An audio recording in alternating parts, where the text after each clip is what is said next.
सांस लेते हैं तो वो अंदर घूम के जाती है और ह्यूमिडिफिकेशन होता है उसमें, तो उसमें वाटर वेपर आते हैं जिससे कि ड्राइनेस खत्म होती है उस सांस की। ये किस एज पर माने बच्चा जैसे है, हमें मान लीजिए पेरेंट्स को ये पता चल जाता है कि हमें बच्चे के अंदर ये दिक्कत है, तो वो कौन सी एज होनी चाहिए जिस पर हमें इस चीज़ों को प्लान करना चाहिए? तो एक तो प्रॉब्लम ये होगी कि जो सराउंड साउंड है वो 180 डिग्रीज आपको नहीं सुनाई देगा। कोई इधर बैठा है तो आपको नहीं सुनाई देगा। बाकी बातचीत में इतनी प्रॉब्लम नहीं होगी और हमने तुरंत उसका इम्प्लांट कर दिया, तो ये बच्चा आगे चल के बिल्कुल नॉर्मल हो जाएगा, नॉर्मल सुनेगा बोलेगा। गूगल मेडिकल के लिए भी और बाकी चीज़ों के लिए भी अनलिमिटेड इंफॉर्मेशन एक क्लिक पे अवेलेबल है। जी बिल्कुल। लेकिन हमें ये समझना पड़ेगा कि इस इंफॉर्मेशन में छन्नी लगाने की ज़रूरत है। अगर खाते वक्त चीज़ फंस रही है और दूसरा की आवाज़ अगर 6 हफ्ते से ज़्यादा खराब है और दिक्कत कर रही है। तीसरा एक बड़ा कॉमन प्रॉब्लम है कि कुछ अटक रहा है, एक फीलिंग होती है कि कोई गले में कुछ फंसा हुआ है, तो ये भी एक ऐसा लक्षण है जिसको चेक होना चाहिए।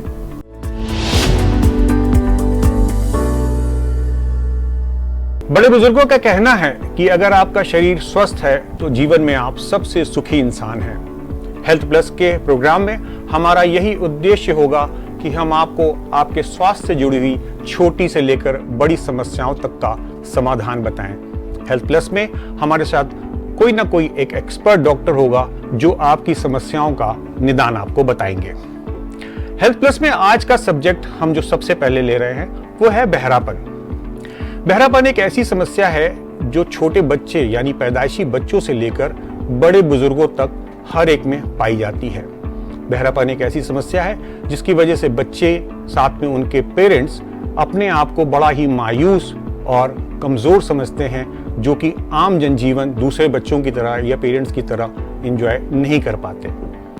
बहरापन अपने आप में एक ऐसी बड़ी त्रासदी है जिसका कि उपाय ढूंढना और उपाय होना अति आवश्यक है। बहरापन से निजात दिलाने के लिए, स्पेशली जो पैदाइशी बच्चों में बहरापन है उससे निजात दिलाने के लिए हमारे पास एक ऐसे डॉक्टर जो परिचय के मोहताज नहीं हैं, आज हम उनका स्वागत करेंगे अपने शो में और उनसे जानने की कोशिश करेंगे कि ये जो बहरापन है इससे कैसे निजात पाई जा सकती है, इससे कैसे हम मुक्त हो सकते हैं। डॉक्टर किसी परिचय के मोहताज नहीं हैं। उन्होंने आज तक तकरीबन 2000 कॉक्लियर इम्प्लांट्स किए हैं और बच्चों में ही सही बल्कि उनके पेरेंट्स को भी एक ऐसा खुशहाल जीवन दिया है जिससे कि वो आम बच्चों की तरह, आम पेरेंट्स की तरह जीवन जी रहे हैं। डॉक्टर साहब, मैं आपका स्वागत करूंगा। हमारे साथ है डॉक्टर रोहित मेहरोत्रा जी। डॉक्टर साहब, आपका बहुत बहुत स्वागत है। डॉक्टर साहब, कहते हैं डॉक्टर जो है वो धरती का भगवान होता है और ये कहीं तक सत्य भी है। बहरापन एक ऐसी डिजीज है जिसकी वजह से बच्चों से लेकर, पैदाइशी बच्चों से लेकर बुजुर्गों तक हर एक स्टेज पर कहीं ना कहीं आम इंसान बुरी तरह प्रभावित होता है। ये बहरापन एक्चुअली डिजीज है क्या, इसके रीजंस क्या हैं? बहरापन जानने के लिए सबसे पहले हम ये जाने कि सुनना क्या है। एग्जैक्टली। तो हियरिंग जो है वो कान का जो बाहरी हिस्सा हमें दिखता है, उसके अंदर कान का पर्दा होता है, फिर कुछ कान की हड्डियां होती हैं और फिर नस होती है। तो आवाज़ जो है वो कान के पर्दे से होती हुई, नस से होती हुई दिमाग में जाती है। ये एक नॉर्मल सुनने की प्रक्रिया है। अब जब बच्चा पैदा होता है तो बहुत से कारण हैं जिनकी वजह से जो नस है वो डैमेज हो जाती है। तो अब आवाज़ तो आ रही है लेकिन वो दिमाग तक नहीं पहुंच रही है। तो ये बच्चे बहरे पैदा होते हैं और मुख्य कारण ये होता है कि अगर पैदाइश में कोई प्रॉब्लम हो गई या ऑक्सीजन की कमी हो गई, जॉन्डिस हो गई, मेनिंजाइटिस जिसे दिमागी बुखार कहते हैं, तो इस तरह की चीज़ें बहरापन कर सकती हैं और ये परमानेंट होता है जी। तो बच्चा अब जब बहरा पैदा होता है तो जब सुनेगा नहीं, समझेगा नहीं और बोलेगा नहीं। यानी आम भाषा में बोले तो पैदाइशी वो बेचारा गूंगा और बहरा दोनों ही। बिल्कुल, जिसे डेफ एंड डम कहते हैं या गूंगा बहरा कहते हैं। तो ये बच्चे बहरे पैदा होते हैं। अब अगर इसमें कुछ हम लोग इंटरवेंशन नहीं करते हैं तो ये बच्चे जीवन भर बहरे रहते हैं। और आपको ध्यान हो कि पहले डेफ एंड डम स्कूल्स हुआ करते जी थे, बिल्कुल, जी बिल्कुल। अलग इनकी साइन लैंग्वेज में बात होती थी, तो वो टेक्नोलॉजी और साइंस ने उसको चेंज कर दिया।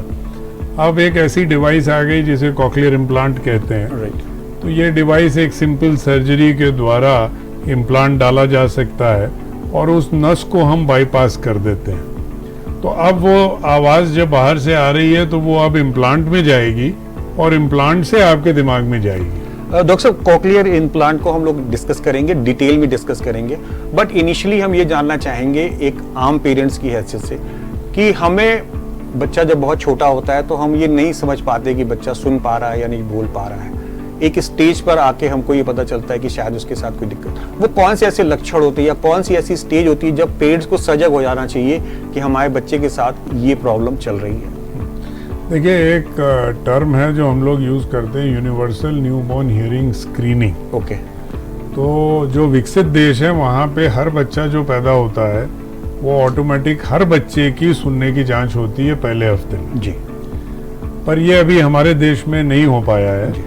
तो हर बच्चे की जांच नहीं हो पाती है और इस चक्कर से जो आप कह रहे हैं यही बात होती है कि बच्चा बड़ा होता जाता है, उतना पता नहीं चलता। जी बिल्कुल ठीक है। तो पहली चीज़ तो ये है कि पेरेंट्स और जो भी लोग हैं वो ये ध्यान रखें कि बच्चा अगर आवाज़ पे टर्न नहीं कर रहा है या रिस्पॉन्स नहीं दे रहा है तो हम सजग हो जाएं और हम इसे तुरंत ENT स्पेशलिस्ट के पास ले जाएं। और एक सिंपल टेस्ट होता है जिसे OAE कहते हैं, ऑटो एकॉस्टिक एमिशन। जी। तो ये सिंपल टेस्ट है, कान में डिवाइस लगेगी और वो 1 मिनट में बता देगी कि बच्चा सुन रहा है कि नहीं सुन रहा है। अच्छा डॉक्टर साहब, एक आम क्वेश्चन पूछूं, जैसे बच्चा पैदा होता है उस समय अगर वो रोता है या नहीं रोता है तो क्या इसका भी गूंगे या बहरेपन से कोई रिलेवेंसी होती है इसकी? क्या नहीं, उससे कोई रेलेवेंस नहीं है। बस ये जरूर है कि अगर देर से रोएगा तो ऑक्सीजन की कमी हो सकती है और वो डैमेज हो सकता है। इन दैट केस अगर बच्चा जैसे कम उम्र में है, महीने 2 महीने की स्टेज पर है, अगर वो रो रहा है तो हम ये मान के ना चलें कि उसके अंदर नहीं, हम ये बिल्कुल मान के ना चलें। आवाज तो उसकी ठीक है जी, तो रोएगा, आवाज से अपना व्यक्त करेगा, लेकिन शब्द नहीं बोलेगा। राइट। तो मेन चीज ये है कि किसी भी साउंड से बच्चा एक 3, 4, 5 महीने में, बल्कि 2-3 महीने में ही आंखों से रिस्पॉन्स आने लगता है कि आंख टर्न करेगा। 6 महीने तक गर्दन टर्न करने लगेगा। तो माँ बाप को पता चल जाएगा कि ये प्रॉब्लम है। और हम लोग ये कहते हैं कि जो हाई रिस्क बच्चे हैं जी, हाई रिस्क मतलब कि जिन्हें आईसीयू में रखा गया या वेंटिलेटर पे रखा गया, जिन्हें बुखार आया, जॉन्डिस आई, दिमागी बुखार हुआ, इन सब बच्चों का मैंडेटरी हियरिंग टेस्ट होना चाहिए। तो हियरिंग टेस्ट से अगर हम लोग डिटेक्ट कर लें कि हियरिंग लॉस है तो जल्दी हम लोग इसको ठीक कर सकते हैं। डॉक्टर साहब, पेरेंट्स में भी बहुत ज़्यादा अवेयरनेस नहीं है इन चीज़ों को लेके, और शायद ENT को दिखाते भी हैं, डॉक्टर को दिखाते भी हैं, तो शायद वो जल्दी जल्दी कन्विंस नहीं होते कि इस तरीके की एक्टिविटी के लिए, इस तरीके की इम्प्लांट के लिए वो आगे हैं। उन पेरेंट्स के लिए क्या एक वो जानकारी या एक क्या उनको संदेश देना चाहिए कि जिससे कि वो इस तरीके की इम्प्लांट्स के लिए आगे आएँ और अपने बच्चे को नॉर्मल जीवन जीने के लिए सशक्त बनाएं? तो इसमें जो बेस्ट चीज़ है वो ये है कि जैसे ही माँ को सबसे पहले लगता है जी, माँ सबसे पहले कैच करती है, तो माँ को ये समझ में आ जाता है कि बच्चा जो है मेरी आवाज़ से रिस्पॉन्स उतना नहीं कर रहा है। तो अगर ये जैसे ही हो तो आप तुरंत ये पता करना पड़ेगा कि कहाँ पे हियरिंग टेस्ट हो रहे हैं। अब हालांकि बहुत सारे सरकारी संस्थानों में भी ये टेस्ट अवेलेबल हैं और इन टेस्ट के द्वारा ये डिटेक्ट हो जाएगा कि भाई ये हियरिंग लॉस है। और फिर अब गवर्नमेंट स्कीम्स हैं जिनमें कि फ्री इम्प्लांट प्रोवाइड किया जा रहा है। इम्प्लांट वैसे महंगा है बहुत जी, लेकिन अब ये फ्री इम्प्लांट है, तो हमें तुरंत इस डायरेक्शन में चलना है कि जिससे कि हम वहाँ पहुँच जाएं और फिर हमें लोग गाइड कर सकें कि कैसे इम्प्लांट करा के और बच्चा हमारा सुनने लगे। और जब नॉर्मल सुनने लगेगा तो नॉर्मल बोलेगा। राइट। डॉक्टर साहब, मैं एक बार दर्शकों का परिचय करा दूं। डॉक्टर रोहित मेहरोत्रा जी ने अब तक 2000 बच्चों का बहरापन दूर कर उनकी जिंदगी को रोशन किया है।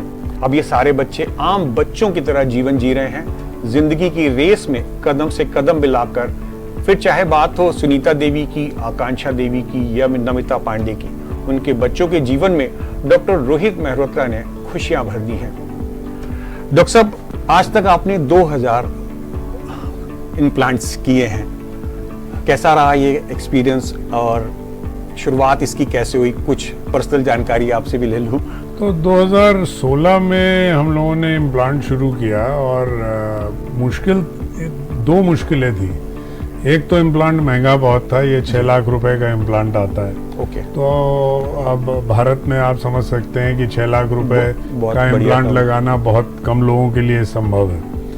दूसरी समस्या ये थी कि अगर हमने छोटे बच्चे को ये डिटेक्ट भी कर लिया और कहा कि इम्प्लांट होगा, तो माँ बाप डरते थे कि सर्जरी है, इतने छोटे बच्चे का ऑपरेशन हमें कराना है, रिस्क तो नहीं है। तो ये चैलेंजेस शुरू में थे, पर इसमें भारत सरकार का बहुत सहयोग रहा कि 2016 में ही वो स्कीम एक आ गई जिसमें उन्होंने कहा कि हम सेलेक्ट हॉस्पिटल्स को ऑथराइज करेंगे फ्री इम्प्लांट के लिए। तो उनमें से एक हमारा मेहरोत्रा नाक कान गला अस्पताल अशोकनगर कानपुर में ऑथराइज था।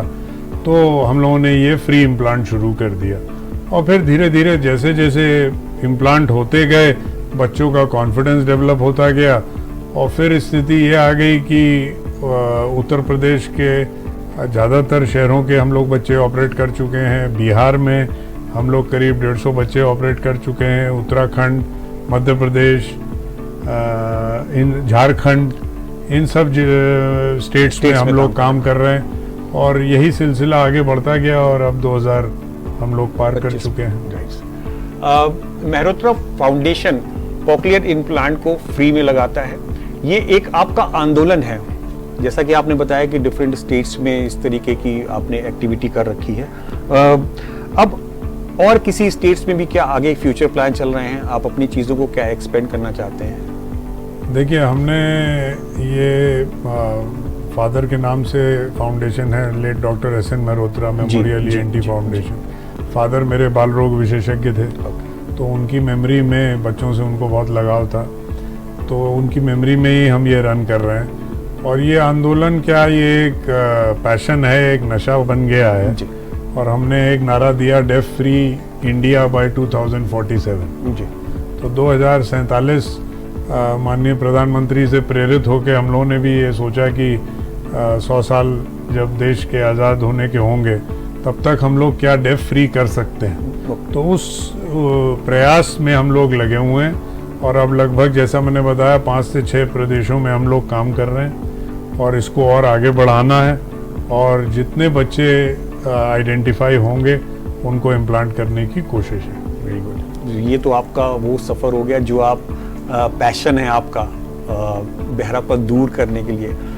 हम जरूर कहेंगे, दुआ करेंगे कि आपका जो उद्देश्य वो पूरा हो जाए 100 वर्षों के आज़ादी के पूरे होने तक।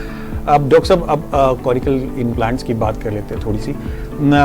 ये किस एज पर, माने बच्चा जैसे है, हमें मान लीजिए पेरेंट्स को ही पता चल जाता है कि हमें बच्चे के अंदर ये दिक्कत है, तो वो कौन सी एज होनी चाहिए जिस पर हमें इस चीज़ों को प्लान करना चाहिए?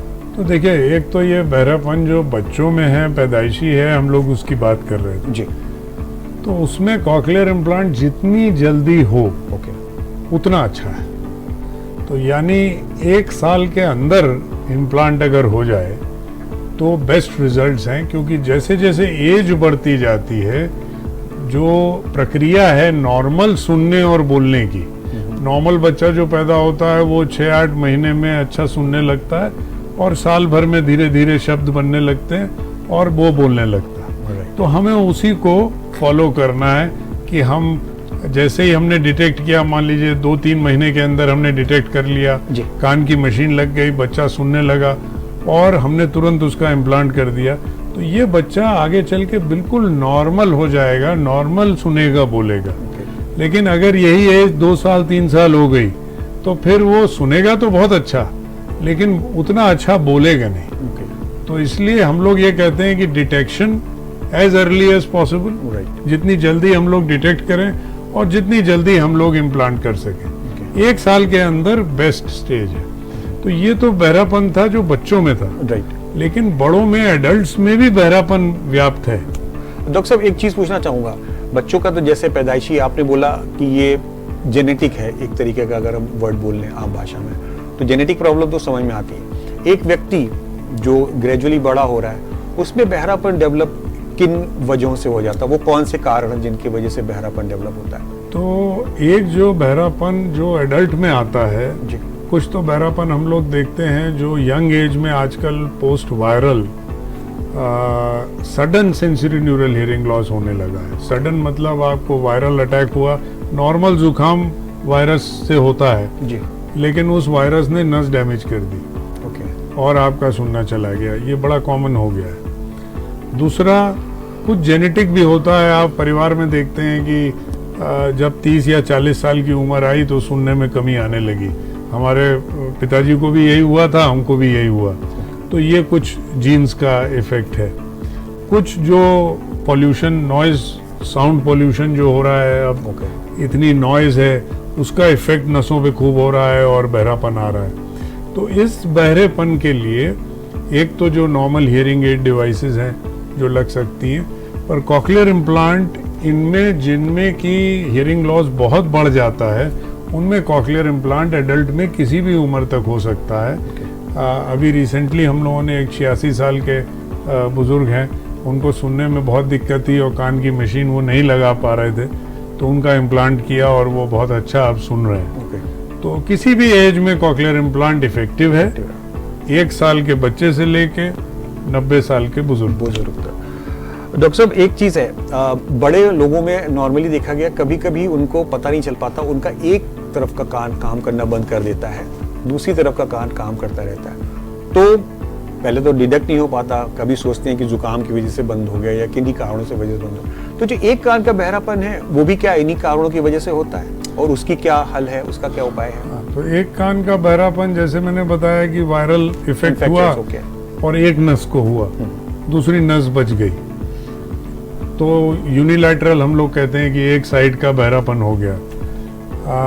या बहुत तेज शोर हुआ। अभी रिसेंटली एक पेशेंट आया था, वो गन शॉट बिल्कुल उसके कान के बगल में किसी ने फायर कर दिया और वो कान नस डैमेज हो गई। तो अब एक कान से आप नहीं सुन रहे हैं, दूसरे से सुन रहे हैं, तो एक तो प्रॉब्लम ये होगी कि जो सराउंड साउंड है वो 180 डिग्रीज आपको नहीं सुनाई देगा। कोई इधर बैठा है तो आपको नहीं सुनाई देगा। बाकी बातचीत में इतनी प्रॉब्लम नहीं होगी। तो उसके लिए भी अब इम्प्लांट्स हैं जिन्हें बोन कंडक्शन इम्प्लांट्स कहते हैं, वो इम्प्लांट हो जाएगा और आप नॉर्मल सुन सकते हैं। तो ये जो इम्प्लांट्स आ रहे हैं क्या ये कॉस्टली हैं या कि आम आदमी के रेंज में रहते हैं? इम्प्लांट्स अभी भी, चूंकि अभी कोई प्योर इंडियन इम्प्लांट अभी नहीं है, मल्टीनेशनल इम्प्लांट्स हैं, बाहर की कंट्री के इम्प्लांट्स हैं जो इम्पोर्ट होते हैं, तो मिनिमम कॉस्ट अभी भी आज भी 6 लाख रुपए है। बढ़ी नहीं है, पिछले 20 साल में वही मेंटेन रही है, लेकिन कम भी नहीं हुई है।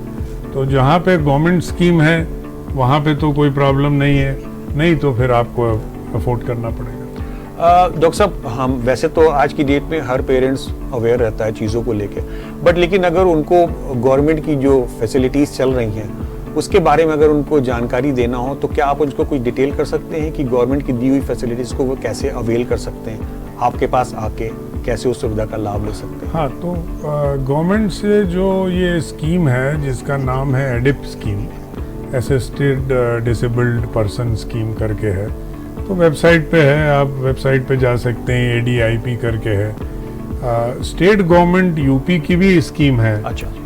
जो मुख्यमंत्री बाल श्रवण योजना के नाम से चल रही है। तो एक तो आप डायरेक्ट वेबसाइट पे भी जाके देख सकते हैं, दूसरा जो भी एम्पैनल्ड हॉस्पिटल्स हैं, जैसे हमारा एम्पैनल्ड हॉस्पिटल है, अगर आप हमको अप्रोच करते हैं तो सारी जानकारी, हमारे पास टीम है जो सारी जानकारी देती है, आपका सब फॉर्म हम फिल कराएगी और फिर ये प्रक्रिया में आपकी मदद करेगी। राइट। डॉक्टर रोहित मेहरोत्रा जी से बातचीत का सिलसिला यूं ही जारी रहेगा। जैसा कि डॉक्टर साहब ने बताया कि अगर आप गवर्नमेंट की दी हुई स्कीम, चाहे वो स्टेट गवर्नमेंट या सेंट्रल गवर्नमेंट की स्कीम हो, अगर उसका बेनिफिट लेना चाहते हैं तो आप डॉक्टर रोहित मेहरोत्रा जी से संपर्क कर सकते हैं। हर्षनगर कानपुर में उनका डॉक्टर मेहरोत्रा ENT हॉस्पिटल है, वहाँ जाकर आप अपना इलाज भी कर सकते हैं और सरकारी सेवाओं का लाभ भी ले सकते हैं। ब्रेक के बाद आपका फिर से स्वागत है। हमारे साथ हैं doctor Rohit Mehrotra ENT expert, जिनसे हम बात कर रहे थे। बातों का सिलसिला अब आगे जारी करते हैं। डॉक्टर साहब, आपसे ये पूछना चाहिए, ये तो होगी हमारी कॉकलियर इम्प्लांट्स और इन सब चीज़ों के बारे में डिटेल होगी। अब कुछ जनरल प्रॉब्लम्स भी होती हैं हमारी कान से रिलेटेड। तो एक तो बड़ा कॉमन सा है, हमने ये देखा कि जो कान है उसको सफाई के लिए, कान की सफाई के लिए लोगों में जो है वो नहीं है, नॉलेज नहीं है। कभी वो सड़क छाप लोगों से सफाई करवा लेते हैं, कभी खुद ही अपना H2O2 हाइड्रोजन पेरोक्साइड डाल के खुद सफाई करने लगते हैं। क्या ये तरीके ठीक हैं? क्या इनको देखना चाहिए या कोई और तरीका ईजाद करना है? नहीं, ये तरीके ठीक नहीं है और इसीलिए इनमें प्रॉब्लम आती है। तो कान में नॉर्मली ईश्वर का दिया हुआ एक सेल्फ क्लीनिंग मैकेनिज्म है। तो झाड़ू लगती रहती है कान के अंदर। अच्छा, स्वयं लगती रहती है? स्वयं लगती रहती है। कान के अंदर हेयर्स हैं, छोटे छोटे बाल हैं जो बाहर की तरफ मूव करते रहते हैं। अच्छा, ओके।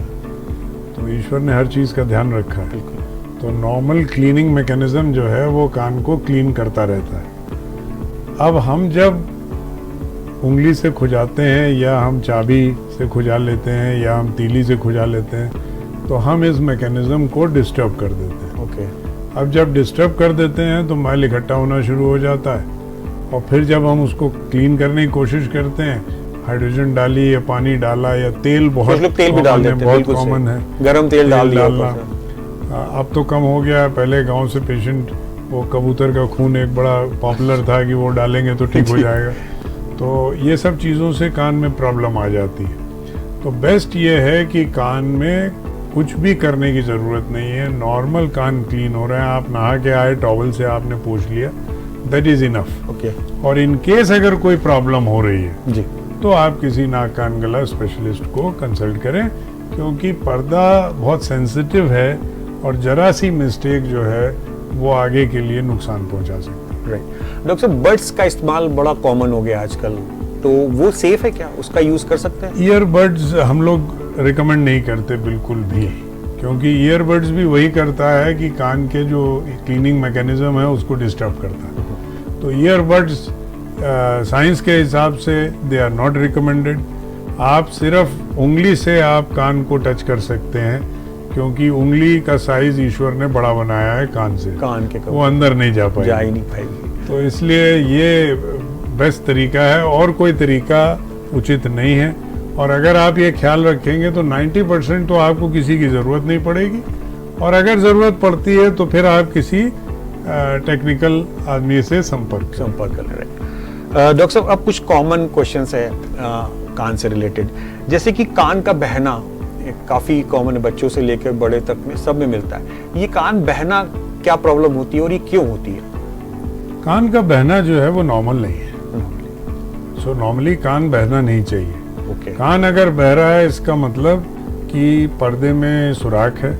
अच्छा। और पीछे जो बोन है उसमें बीमारी हो सकती है जिसे मस्टोडाइटिस कहते हैं या कोलेस्टोमा कहते हैं। तो ये बीमारियां अच्छी नहीं है, इसीलिए हम लोग कहते हैं कि कान का बहना जानलेवा भी हो सकता है। तो कान बहने को हमेशा सीरियसली लेना है और सही जगह पे नाक कान गले स्पेशलिस्ट को दिखाना है, क्योंकि ये अर्ली ट्रीटमेंट से ठीक हो सकता है। तो इसमें दवाइयों से ठीक हो सकता है अगर बहुत अर्ली है, और नहीं तो छोटी सर्जरीज हैं जिनमें हम लोग टिम्पैनोप्लास्टी कहते हैं, जिसमें कि पर्दे का छेद बंद हो जाता है और जो पीछे हड्डी है उसको ठीक कर दिया जाता है। तो सिंपल सर्जरी द्वारा, ऑपरेशन द्वारा ये ठीक हो सकता है। लेकिन इसको नज़रअंदाज बिल्कुल नहीं करना है। कान अगर बह रहा है तो इसका मतलब गड़बड़ हो सकती है। इसी तरीके की एक कॉमन प्रॉब्लम हो रही है, जैसे लोग अक्सर बोलते हैं कान में सीटी बज रही है, और कभी खुजली भी होती है बहुत ज़्यादा, जिसकी वजह से लोग फिर अंदर डाल के कुछ मैकेनिकल डिस्टर्बेंस करना शुरू कर देते। तो ये खुजली और ये जो सनसनाहट या सीटी बजना जो है, ये भी कोई डिजीज की तरफ इशारा करती है क्या? बिल्कुल, क्योंकि कान का सनसनाहट को हम लोग मेडिकल भाषा में टिनिटस कहते हैं। तो कुछ तो टिनिटस के कारण ब्रेन से जो रास्ता कान की तरफ आता है उसमें ट्यूमर्स हो सकते हैं, प्रॉब्लम हो सकती है। तो एक तो उसको रूल आउट करना जरूरी है जब भी कान में अगर सनसनाहट लगातार बनी हुई है। जी। और दूसरा, नस की कमजोरी भी सनसनाहट करती है। ओके। तो कम सुनाई देने के साथ अगर सनसनाहट हो रही है तो ये गड़बड़ संकेत है, तो उसको टेस्ट होना चाहिए। ओके। और फिर इसमें कुछ डिवाइसेस हैं जो हियरिंग एड डिवाइसेस हैं जिनके साथ टिनिटस मास्कर आता है। तो वो डिवाइस आप लगाएंगे, उसमें से कुछ आवाज़ निकलती है, तो वो जो अंदर की सनसनाहट है उसको दबाती है। और कुछ अच्छी दवाएं हैं जिनसे कि ये सनसनाहट पूरी तरह ठीक हो सकती है। सनसनाहट कान में आए तो हताश नहीं होना है, उसका ट्रीटमेंट है और ये पूरी तरह से ठीक हो सकता है। कई बार समाज में पेशेंट आते हैं, वो ये बताते हैं कि साहब किसी ने कहा कि ये ठीक नहीं होगा जी। तो ऐसा नहीं है, ये बिल्कुल ठीक हो सकता है, हताश होने की कोई बात नहीं है। और कान में अगर सनसनाहट हो तो उसका ट्रीटमेंट कराएं। राइट, कुल मिला के इन चीज़ों को आप नज़रअंदाज नहीं कर सकते। बिल्कुल बिल्कुल ठीक। डॉक्टर साहब, डिजिटल ज़माना है आजकल, इंटरनेट की बहुत हावी है लोगों के जीवन पर। आजकल लोगों में आदत भी हो गई, कोई डिजीज़ होती तुरंत गूगल करते हैं और उस पे से जो है रेमेडी निकाल के या उसका उपाय निकाल के अपना इलाज करने लगते हैं। यहाँ तक कि कुछ स्टेरॉइड्स भी ले लेते हैं लोग। ये पब्लिक को अवेयर करने की ज़रूरत है कि इन चीज़ों का इस्तेमाल कितना करना चाहिए, क्यों करना चाहिए या बिल्कुल नहीं करना चाहिए। इसके बारे में थोड़ा सा आप डिटेल में बताइए लोगों को। बिल्कुल, देखिए इंटरनेट, गूगल मेडिकल के लिए भी और बाकी चीज़ों के लिए भी अनलिमिटेड इंफॉर्मेशन एक क्लिक पे अवेलेबल है। जी बिल्कुल। लेकिन हमें यह समझना पड़ेगा कि इस इंफॉर्मेशन में छन्नी लगाने की ज़रूरत है, क्योंकि बहुत सारा जो डेटा या बहुत सारी आपको इंफॉर्मेशन आ रही है वो उस पर्टिकुलर चीज़ के लिए हो सकता है ना हो। ओके। तो इसलिए बहुत ज़रूरी है कि किसी भी चीज़ में जो टेक्निकल एक्सपर्ट्स हैं उनकी हम राय लें और सिर्फ गूगल पे हम ना जाएं। जैसे इसका एक एग्जांपल है कि कान में आपने भी कान बहने का जिक्र किया, कान बह रहा है। अब अगर आप गूगल में देखेंगे तो उसमें कैंसर भी आएगा, बाकी चीज़ें भी आएंगी, तो वो घबराहट बहुत पैदा करता है। अब कान बहने के साथ कैंसर जो है वो 10,000 लोगों में किसी एक को होगा, बाकी किसी को नहीं होगा। तो इसलिए गूगल से जानकारी, गूगल जरूर करें, जानकारी लें, लेकिन उस जानकारी पे एक्ट ना करें। उसकी जो एक्सपर्टाइज है उन लोगों से संपर्क करें और फिर उस हिसाब से इलाज करवाएं। डॉक्टर साहब, कान से आगे बढ़ते हैं। खर्राटा सांस की जो एक समस्या है, खर्राटा एक बड़ी कॉमन प्रॉब्लम है और बहुत सारे लोग इससे इफेक्टेड हैं और मैक्सिमम लोग इसको बिल्कुल नज़रअंदाज कर जाते हैं और बोल देते हैं कि नहीं ये तो कैजुअल है। खर्राटा आपके हिसाब से कौन सी बीमारी है और ये क्यों होती है? तो खर्राटे को अंग्रेजी में स्नोरिंग कहा जाता है और इसको हम लोग दो तरह से डिवाइड करते हैं। एक है सेफ स्नोरिंग, एक है अनसेफ स्नोरिंग। तो एक है खर्राटा जो सेफ है, जिसमें कोई ज़्यादा प्रॉब्लम नहीं है, वो सिर्फ आवाज़ दिक्कत कर रही है, आपके पार्टनर को दिक्कत हो सकती है सोने में, लेकिन और कोई मेडिकल प्रॉब्लम नहीं है। एक है अनसेफ स्नोरिंग, जिसमें कि आपकी रात में ऑक्सीजन कम हो रही है, जिसे हम लोग OSAS कहते हैं, ऑब्स्ट्रक्टिव स्लीप एपनिया सिंड्रोम। अब ये खतरनाक है क्योंकि ये रात में ऑक्सीजन कम कर रहा है।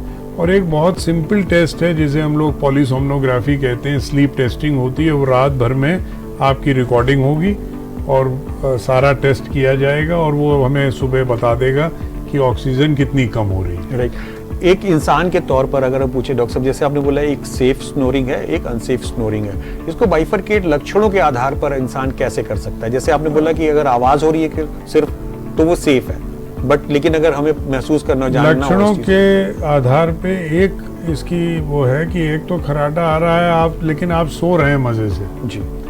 एक में क्या है कि खर्राटा आ रहा है और बीच में एकदम से नींद खुलती है कि छटपटाहट होती है और नींद खुल जाती है और मुंह सूख रहा है और आप पानी की तरफ जाते हैं, अब पानी पीते हैं और फिर सोते हैं, या जब सीधे लेटते हैं तो आपको लगता है कि नहीं सांस नहीं आ रही। तो ये लक्षण है कि आपका ये खर्राटा ठीक नहीं है और ये जानलेवा हो सकता है। तो इसको बहुत सीरियसली लेना है। तो जिसको भी खर्राटा है वो टेस्टिंग अपनी ज़रूर कराए और उसके बाद खर्राटे के लिए बहुत सिंपल ट्रीटमेंट अब आ गया है। एक तो लेज़र सर्जरी है जिसमें कि हम लोग तालू का एक पार्ट निकाल देते हैं और ये खर्राटा ठीक हो सकता है। दूसरा एक CPAP मशीन आती है जो पॉजिटिव प्रेशर से हवा देती है, तो उसको आपको रात में लगा के सोना होगा और ये ऑक्सीजन की कमी नहीं होगी। तो इन दोनों में से हमें एक विकल्प को चुनना पड़ेगा और खुराटे को सिर्फ ये मान के कि ये इसमें कोई दिक्कत नहीं है, ये ठीक नहीं है। डॉक्टर साहब, एक बच्चों में और शायद कुछ बड़ों में भी एक समस्या होती है, सोते समय वो लोग नाक की बजाय मुंह से सांस लेते हैं। क्या ये कोई प्रॉब्लम है? अगर प्रॉब्लम है तो इसकी क्या कुछ परिणाम खराब भी हो सकते हैं? हाँ, तो बच्चों में क्या होता है, जब बच्चे छोटे हैं तो एक एडिनॉइड्स की समस्या होती है। नाक के पीछे एक मांस होता है जो टॉन्सिल के साथ बढ़ जाता है। अब ये नाक को ऑब्स्ट्रक्ट करता है, तो अगर इसका इलाज नहीं हुआ तो आपकी मुंह से सांस लेने की आदत हो जाती है और मुंह खुल जाता है, फिर आप पूरी जिंदगी मुंह से ही सांस लेते रहेंगे। तो इसको बचपन में ट्रीट करना बड़ा इम्पोर्टेंट होता है। हम लोग, ईश्वर ने हमको नाक से सांस लेने के लिए बनाया। बच्चा जब पैदा होता है तो वो मुंह से सांस नहीं लेता। अगर आप उसकी नाक बंद कर दीजिए तो वो सांस नहीं ले पाएंगे। तो नाक से सांस लेना इम्पोर्टेंट है, क्योंकि जब नाक से सांस जाती है तो उसका ह्यूमिडिफिकेशन होता है नाक में। नाक में बाल होते हैं जो डस्ट और उसको फिल्टर करते हैं। तो बहुत सारी प्रक्रिया नाक की होती है। जब आप मुंह से सांस लेते हैं तो आप उसको सबको बाईपास कर देते हैं। लेकिन अगर बचपन में ये करेक्ट नहीं हुआ तो फिर वो बाद में एक हैबिट बन जाती है, फिर उसको ठीक करना मुश्किल हो जाता है। तो कुल मिला के अगर बच्चे या बड़े लोग भी अगर मुंह से सांस ले रहे हैं तो उनको एक्सपर्ट से एडवाइस लेनी चाहिए। राइट। डॉक्टर साहब, अब बात करते हैं गले की। गले की बड़ी कॉमन डिजीज है, टॉन्सिल हो जाना, खराश हो जाना। खासकर अभी हम थोड़े दिन पहले कोरोना काल से निकल कर बाहर आए हैं, तो शायद कोरोना काल में सबसे ज़्यादा प्रभावित अगर किसी अंगों को किया था तो वो गले को किया था। गले के ऐसे कौन से कॉमन लक्षण हैं जिनको कि हमको इग्नोर नहीं करना चाहिए, उसके बारे में हमें सोचना चाहिए? क्योंकि गले की प्रॉब्लम बड़ी कॉमन है। लोग कफ सिरप पी के, विक्स यूज़ करके, गरारा करके अपने प्रॉब्लम्स को सॉल्व कर लेते हैं। ये कितना ठीक है, या कौन सी ऐसी डिजीज है जिनके बारे में हमको चिंता करनी चाहिए? तो गले में देखिए दो मेन पार्ट्स हैं। एक तो ये कि आवाज़। ओके।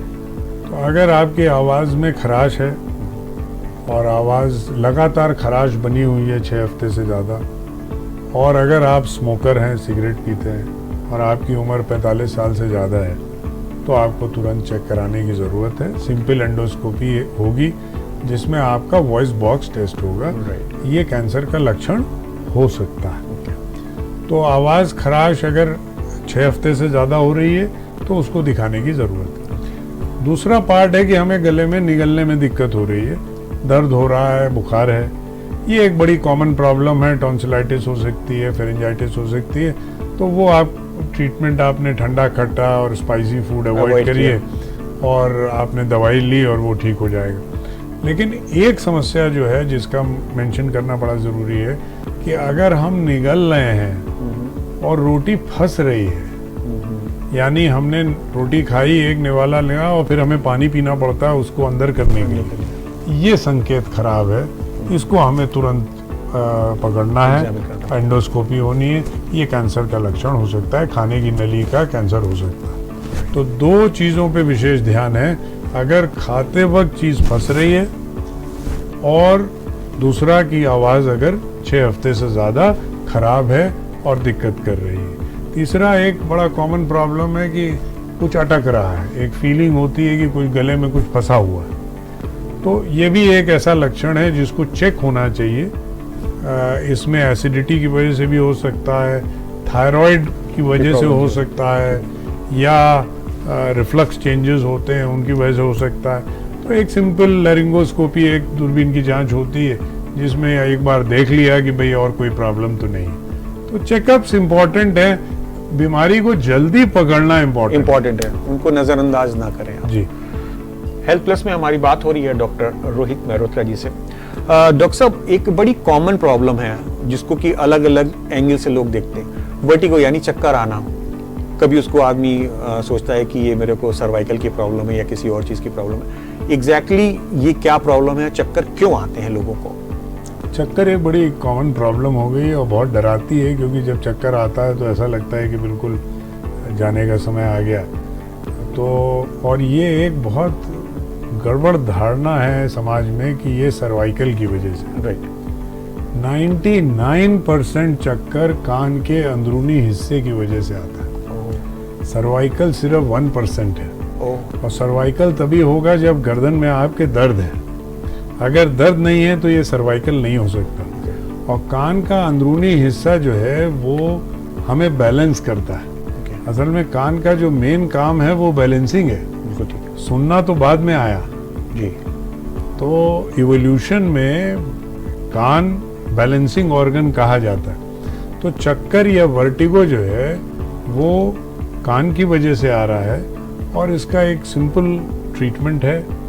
दवाइयाँ हैं जिनसे ये ठीक हो सकता है, कुछ एक्सरसाइजेज हैं, कुछ टेस्टिंग है और इसमें सर्जरी भी होती है जिसमें कि अगर इंट्रैक्टेबल वर्टिगो है यानी कि दवाइयों से नहीं ठीक हो रहा है, हम परेशान हैं, तो छोटे ऑपरेशन हैं जिनसे ये चक्कर पूरी तरह से ठीक हो सकता है। तो चक्कर अगर आ रहा है और नहीं ठीक हो रहा है तो आपको नाक कान गले डॉक्टर से संपर्क करना है, ना कि गर्दन या हड्डी के डॉक्टर, ऑर्थोपेडिक डॉक्टर को ना डिस्कस। नॉर्मली डॉक्टर साहब आपने बिल्कुल ठीक कहा कि जस्ट अपोजिट हो गया। आपने बोला 90% अगर आदमी को चक्कर आता है तो सीधे वो मान के चलता है कि मुझे स्पॉन्डिलाइटिस सर्वाइकल की प्रॉब्लम है। जी, वेरी गुड। डॉक्टर साहब एक और बड़ी कॉमन प्रॉब्लम है जैसे कि नाक से खून आना। ये अक्सर लोगों को मैंने देखा, कभी गर्मी के सीजन में या किन्हीं भी कारणों से नाक से खून आ जाता है लोगों को। तो ये प्रॉब्लम किस वजह से होती है डॉक्टर साहब? तो नाक से खून आना एक कॉमन प्रॉब्लम है, स्पेशली बच्चों में कॉमन है, जिसे नक्सीर फूटना हम लोग कहते हैं। दादी कहती थी घी लगा लो, राइट। तो ज़्यादातर केसेस में अगर हल्का खून आ रहा है तो ये नक्सीर की प्रॉब्लम होती है, नाक के अंदर सूखापन हो गया और वहाँ से खून आ गया। लेकिन अगर लगातार नाक से खून आ रहा है और बच्चों की बात कर रहा हूँ, तो हमें संपर्क करना चाहिए क्योंकि फिर टेस्टिंग होनी चाहिए, सीटी स्कैन होना चाहिए। कई बार नाक के पीछे मांस होता है जो बढ़ रहा होता है और उससे खून आ रहा होता है। ये नाक से जो खून आना, क्या मौसम का भी कोई इसका संबंध होता है? बोलते हैं कि गर्मी के दिनों में शायद ज्यादा दिक्कत होती है। बहुत गर्मी या बहुत सर्दी जी ड्राइनेस करती है, ओके, सूखापन करती है। तो सूखेपन में पपड़ी जमेगी, खुजली मची, आपने उसको खुजाया, वहां से ब्लड आना शुरू हो गया। तो ये तो बच्चों की बात हुई। बड़ों में नाक से खून आना कॉमन है, ब्लड प्रेशर बढ़ने की वजह से नाक से खून आ जाता है। अब एक तरह से इसको अच्छा माना जाता है कि अगर ब्लड प्रेशर बढ़ा तो कहीं ना कहीं नस रप्चर हो रही है, तो वो ब्रेन में होगी तो ब्रेन हेमरेज होगा, नुकसान ज्यादा होगा। नाक से होगी तो खून निकल जाएगा, प्रेशर रिलीज हो जाएगा। लेकिन अगर ब्लीडिंग हो रही है तो तुरंत नाक कान गले विशेषज्ञ से संपर्क करें, उसको मैनेज कराएं, उसको हल्के में नहीं लेना। राइट। डॉक्टर साहब एक और प्रॉब्लम है जिसको कि अक्सर हम जुकाम या सरदर्द या कान का जाम होने से कनेक्ट करते हैं। साइनस एक बीमारी होती है जो अक्सर चर्चा में आती है। तो ये साइनस की बीमारी क्या है और इसके क्या कारण क्या है? जी, तो साइनस जो है वो नॉर्मल साइनसेस हमारे नाक के इर्द गिर्द चेहरे पे हड्डी के अंदर जगह होती है, हवा होती है उसके अंदर। उसका मकसद होता है कि जब हम सांस लेते हैं तो वो अंदर घूम के जाती है और ह्यूमिडिफिकेशन होता है उसमें वाटर वेपर आते हैं जिससे कि ड्राइनेस खत्म होती है उस सांस की, कि वो फेफड़े में जाए तो गीली हो जाए। अच्छा। तो ये एक नॉर्मल साइनस हम सब के होते हैं। अब प्रॉब्लम ये होती है जब हम, या तो जिसे हम एलर्जी कहते हैं कि हमें जुकाम बहुत ज़्यादा रह रहा है, तो ये साइनसेस ब्लॉक हो जाते हैं। अब साइनसेस ब्लॉक हो जाते हैं, नाक में मांस बढ़ जाता है, तो नाक हमारी ब्लॉक होती है कि कभी कभी हम सो रहे हैं और सोते सोते एकदम से नींद खुल गई कि साहब नाक बंद हो रही है। तो ये साइनस के लक्षण हैं। तो इसमें हमें सीटी स्कैन होता है जो कि ये बता देगा कि साइनसेस में क्या प्रॉब्लम है।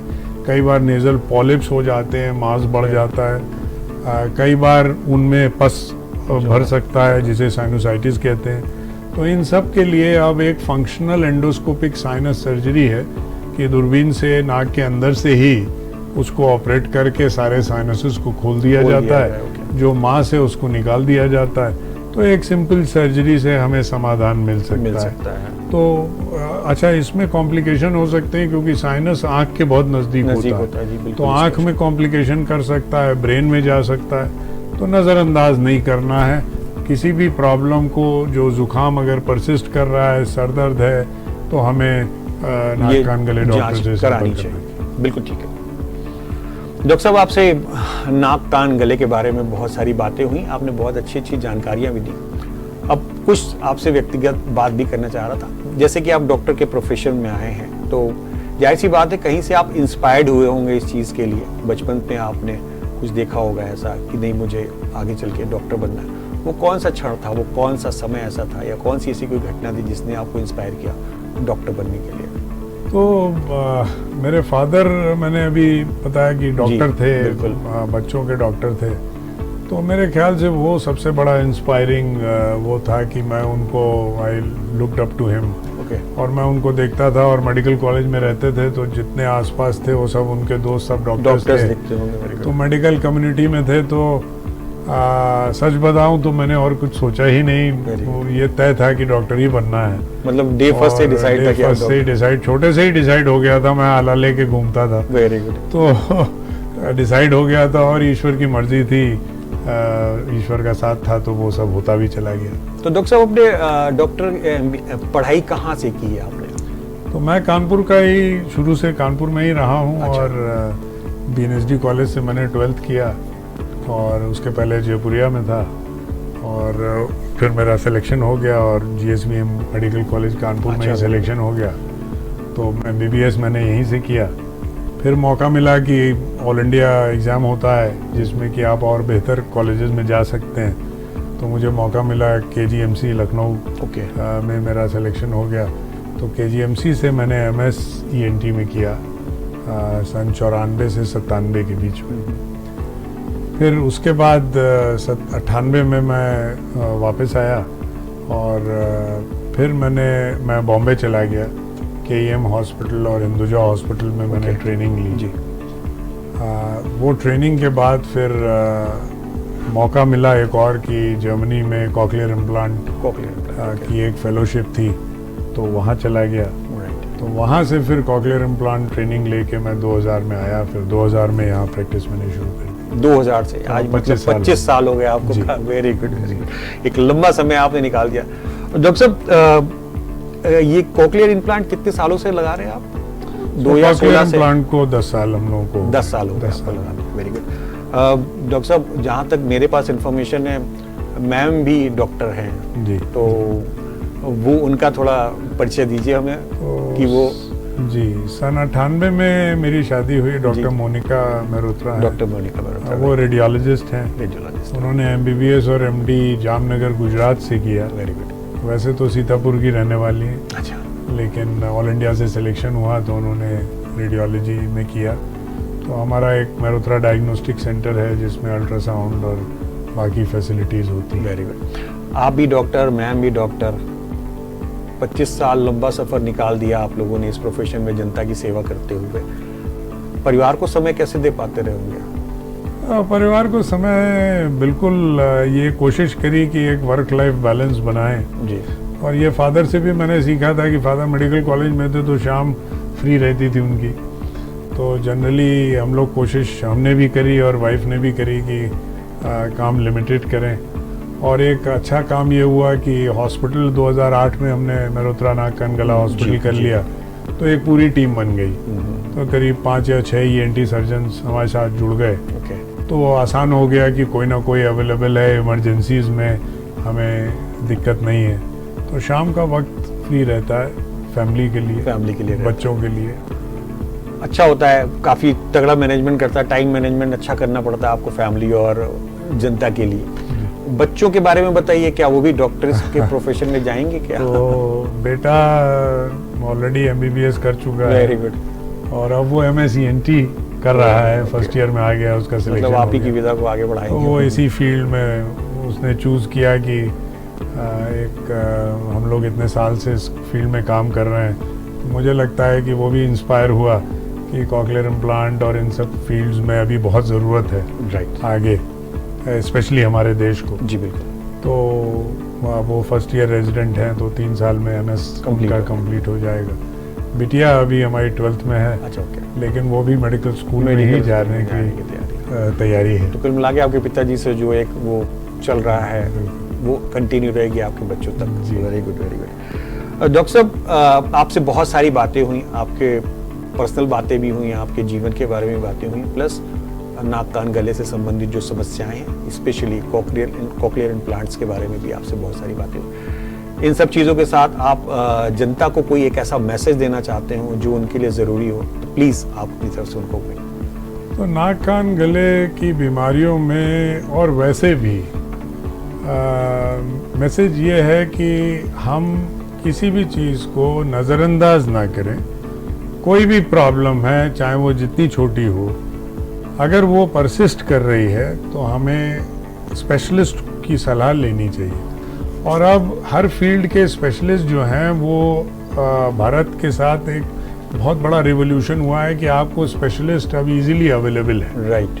आपको पेट की प्रॉब्लम है, गैस्ट्रोफिजिशियन अवेलेबल है। बिल्कुल ठीक है। न्यूरो की प्रॉब्लम है, न्यूरोफिजिशियन अवेलेबल। विदेशों में ऐसा नहीं है, स्पेशलिस्ट मिलना इतना आसान नहीं है। तो हमारे देश में ये बहुत अच्छी चीज़ है कि अवेलेबिलिटी है, नंबर्स हैं। तो इसलिए नज़रअंदाज बिल्कुल ना करें, तुरंत डॉक्टर को और उस पर्टिकुलर स्पेशलिस्ट की सलाह दें। और जो नॉन क्वालिफाइड लोग हैं, जो समाज में इस वक्त काफ़ी मात्रा में हैं, जिनको आप झोला छाप आप कहते हैं सरल भाषा में, तो उनसे थोड़ा बचें। क्योंकि शुरू में अगर ट्रीटमेंट गड़बड़ हो जाता है तो फिर वो आगे चल के बड़ी मुसीबत करता है। जब तक आप हम लोगों तक आते हैं तब तक अगर चीज़ बिगड़ गई है तो फिर दिक्कत होती है। तो early treatment is the best treatment. Right. और दूसरा, prevention is always better than. तो प्रिवेंशन के नाम पे एक तो जो साउंड पॉल्यूशन है उसमें हमेशा ध्यान रखें। और स्पेशली जो यंग बच्चे हैं उनके लिए एक रूल ऑफ 60 है कि अगर आप लीड लगा के गाने सुनते हैं तो वॉल्यूम जो है वो 60% से ज़्यादा नहीं होनी चाहिए। इस बात का ध्यान रखें। और एट अ स्ट्रेच 60 मिनट से ज़्यादा लीड लगा के नहीं सुनना है, 10 मिनट का ब्रेक लेना। डॉक्टर साहब, आपका बहुत बहुत धन्यवाद। आपने अपने बिजी शेड्यूल से समय निकाला और हमारे न्यूज़ प्लस के दर्शकों को इतनी अहम जानकारियां दी।